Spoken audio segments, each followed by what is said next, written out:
Welcome back, everybody, to Plaid Couch Reads Reddit Stories. Today's going to be a little different. We only have one story to read today. It's a longer one, but it's from RPGHorrorStories. Rogues leave the game after realizing that actions have consequences. Striking a little close to home, Tegan. I don't mean to interrupt you, but we've already hit a nerve. Yep.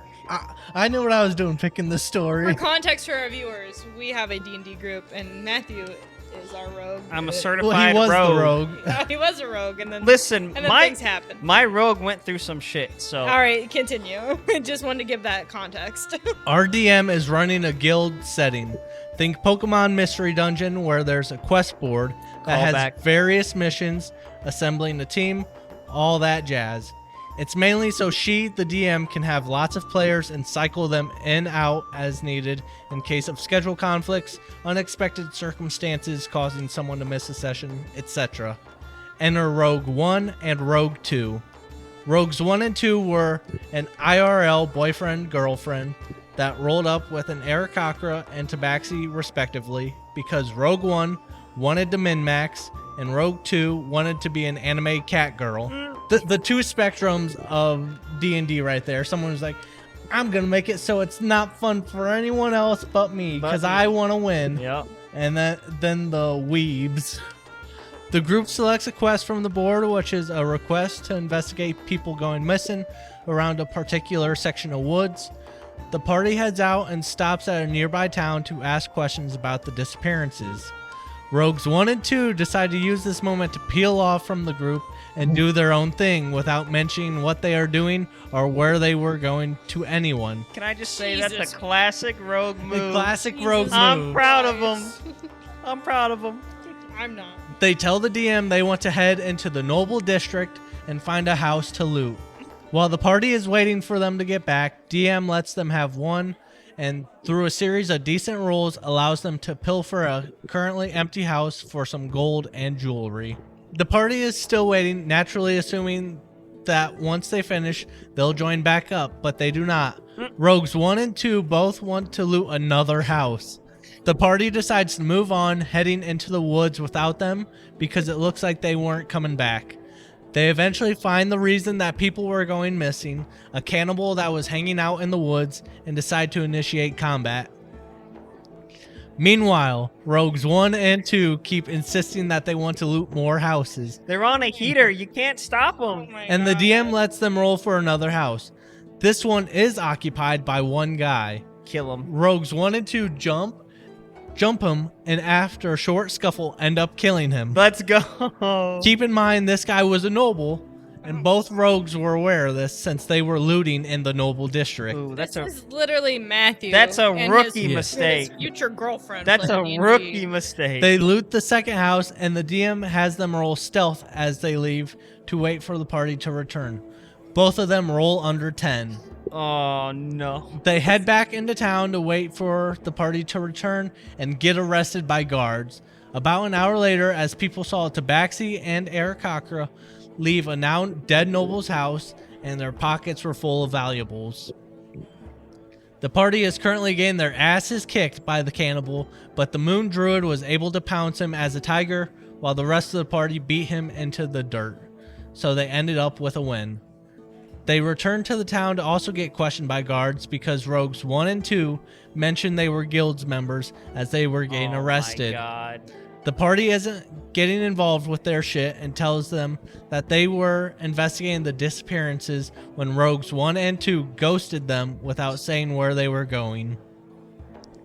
Guards believe them because they had brought the cannibal's body as proof of their mission completion. Rogue 1, however, is bitching nonstop about getting caught, saying it's bullshit, that there was no opposing roll to see them. That's the min-maxer, isn't it? Yes. Of course it is. The passive perception of most people is at least 10, never mind your average city guard, which is around 12 to 14.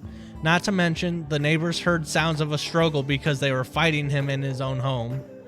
And trying to find any excuse to avoid being punished, he eventually starts yelling to the point that the DM tells him, if you're gonna yell at me in my own game, you can get the fuck out. Oh, yeah. Rogue 1 bitches more but backs off. The session ends with the party cleared to return while Rogues 1 and 2 remain in jail. Hell yeah. All right.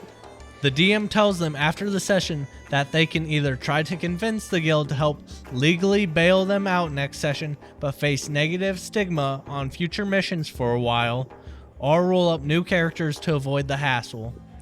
Rogues 1 and 2 say something about rolling up new characters, but the very next day they make an announcement that they're dropping out. That's fucked up. What a bunch of bitches.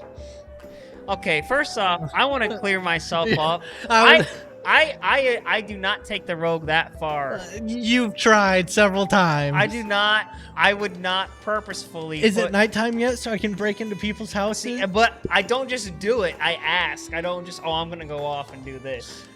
He tries, but never actually does it because everyone convinces him not to. Yeah. That's because... I'm with you. If I fuck up once, that's it for the party. At least for me, anyway. I will say you don't take it to that much of an extreme as those people, but there are times when you're like, I'm gonna go off and do this, and it's like, man, dude, I wouldn't do that. Most of the time, it succeeds. Yeah. What happened to your rogue character, Matthew? Our current D&D playthrough, Matthew is no longer a rogue because my old rogue that I play as was, oh my gosh. He tried to rescue someone that was in jail, and well, my rolls were shitty right then and there. No, we're gonna blame the rolls. All so right. I ended up getting arrested, but I also died in that same campaign and was a zombie at that time too. So not only was I'll tell you what happened. You were wandering around at night and rolled shit perception checks. Yep. I can have it be like a 5 to succeed the perception check. And I'll roll a 1. You and Jaylene have never passed a perception check when we've played. I believe it. Because we have weighted dice because of you. I know you have your own dice. I know you're putting weights in my dice. But Tegan's the real rogue. He's busting into our houses in the middle of the night and putting weights in our dice. This will fuck him over. And it's like, oh, gee, lost another perception check, huh? I'm gonna win D&D. God. But your character got taken by a rook, which is a giant bird, and then you were basically fed to the children. I tried saving you too. I forgot about Featherfall too, which really fucked me over. You were basically dead and decided that's when you wanted to jump out of the nest. And then died from the fall. I died, but came back through divine intervention from the goddess of luck that I won a gambling game with. That I won a gambling game against. I came back alive, but with the negative effects. And then, like, a session or two later, you died again because you were wandering around at night again. Because one of the stipulations of being I had to feed. A zombie was you had to eat something that night. Question. Yes. You went to gamble with the goddess or whatever because he was also wandering around that night too, right? Yes. Okay, I just wanted to put that out there too. That was another night of you wandering, and it's like, I'm gonna test my luck with the goddess lady. I don't remember. Yeah, and that was a session where we were playing at the house you used to rent at. Oh, that was a long time ago. And it was like, the house I used to rent or my apartment? The house. Holy cow! Yeah. It's a throwback. Because we played for a little bit. We're like, oh, let's go get food, and I was like, all right. That's all I have for this session planned. We came back and you guys were like, let's keep playing. I was like, I gotta think of something. Bird. And I will say, getting back to the story a little bit, the other players and the DM tried their damnedest. Like they waited for the rogues, and it's like, all right, they're doing their own thing. It's like, all right, you can loot a house, it's fine. And then it's like, but you've got a campaign. After a while, it's like, we got shit to do, man. And then the DM was like, you guys can keep playing as the rogues, but there are penalties, and that's completely fair, and I agree with this. I sat down with Matthew at one point and was like, hey, listen here. Well, it actually got to a point where it's like, do you want to keep playing as a rogue? And you're kind of like, I don't know, kind of, but I'm open to other characters, and that was around the time your rogue wasn't in the best shape, so it's like you were getting pretty weak. It was it was like every session we'd get closer and closer to your death. And we were like, it was a snowball effect. It's coming. And well, Jaylene, you were saying something. I'll circle back. You brought up the DM. First off, this DM sounds awesome. Like I love her like mystery dungeon approach. Yeah. We should like incorporate that somehow because we have a hard time doing D&D anymore. We also have a small party though, so I don't know how that would work. Yeah. And second, like, I just love that. It's like, well, then, like, get the fuck out. Yeah. Like, dude. You have 2 options. Yeah. Well, 3 options. Yeah.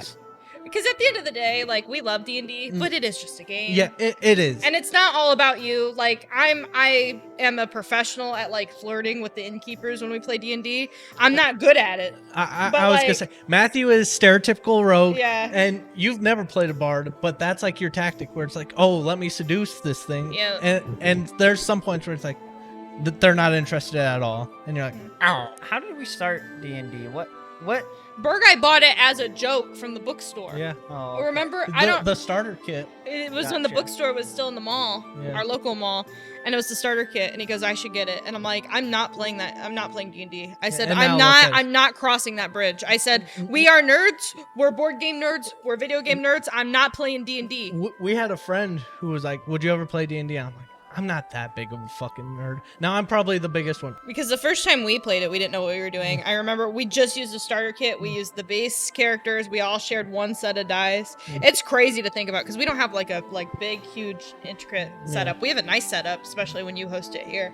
But it's like you look back, like I have pictures of our first D&D session, and it's just like pieces of paper, pencils, and one set of dice. If you send those, I'll post them on, I'll this send video. them there. I think I have one of French Fry like sitting on Jacob's lap. French Fry's our cat, like while we were playing D&D. Thank you all for watching. Be sure to like, subscribe, hit that notification bell. Bye, everybody. Bye. See ya.